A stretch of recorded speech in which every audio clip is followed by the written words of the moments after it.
what you're going to do from this day forward for every woman that served before us, the 2 million that have come before us. So I say this to you, this is a lifestyle. It is 3 titles, and I say this because I'm pointing out, we talked about titles, 3 titles that mean the most to me. Okay, and I'll tell you the difference. Number 1, the one that I love the most, Command Sergeant Major, retired. Retired.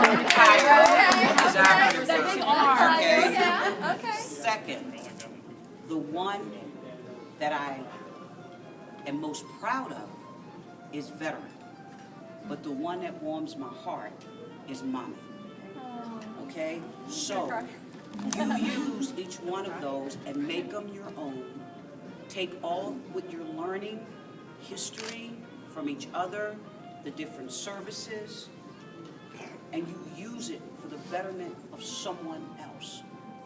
Period. And I was compelled to come out and tell you that the piece about advocating, you own that information.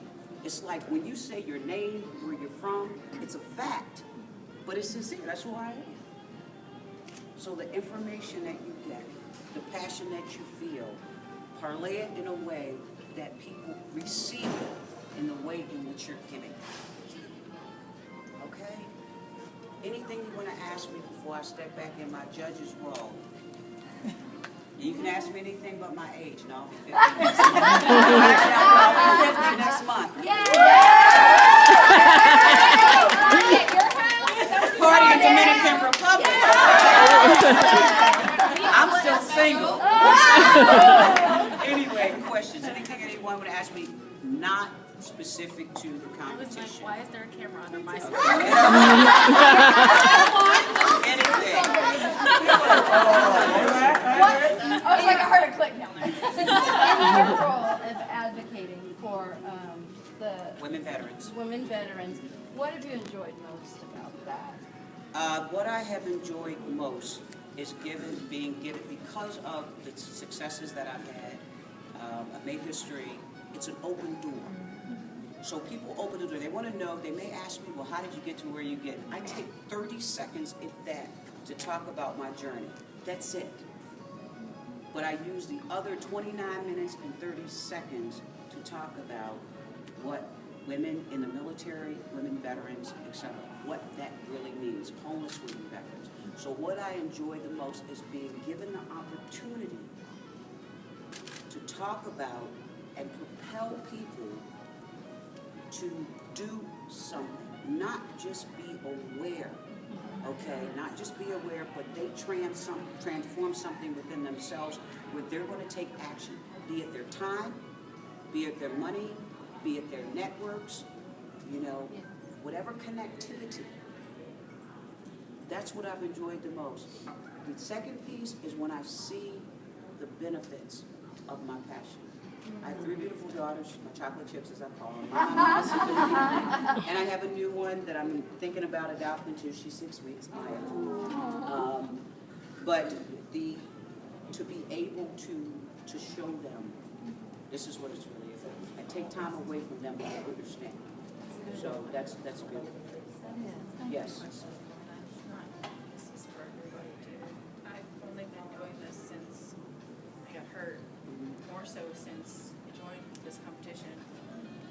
And I've come across not a lot, but enough negativity that I want to know how you handle when people come at you with not negative questions, but they have this attitude about them, and they're like, why just females? Why not all veterans? And I'm like, because I can.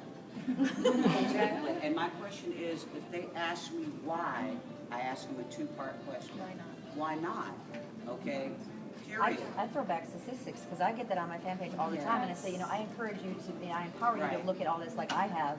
It gives me the passion behind what I'm doing, So, because they don't know. They don't know. I just don't know if there's another. It's no right or wrong answer. It depends on your audience. Yeah.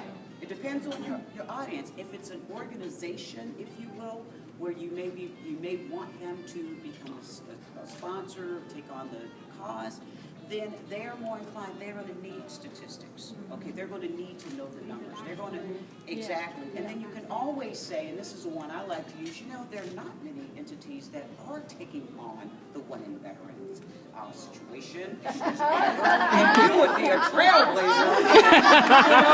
So it depends on what it is. Am I in your way? Exactly. But you become creative in your delivery, you stick to the facts, you deliver yourself, and you deliver it with passion and conviction. But you have to know your audience, and that's the maturity in being an advocate, be it in a small group, large, big scale, or whatever. I'm blessed, I have tens of thousands that I do it to, with, etc. And the door's open. So I have to be very mindful of who I'm talking to. And it also depends on how I want to do it. If I'm at a concert and I have the opportunity to talk to a hip hop artist that is doing good things, I'll be like, yo, what's up? How you doing? Right. If it's Usher, who I'm going to marry, I'm like, so it depends. But you have to know who it is. And then the stats, I always say 10 stats that are locked into your memory. Okay, 10 stats about Final Salute, 10 stats. So you don't have a wealth of information. If it's other, you can always say, I will get additional information. But stick to 10 max. And then that way you elaborate and you become the SME, subject matter expert in that particular arena of this place and space.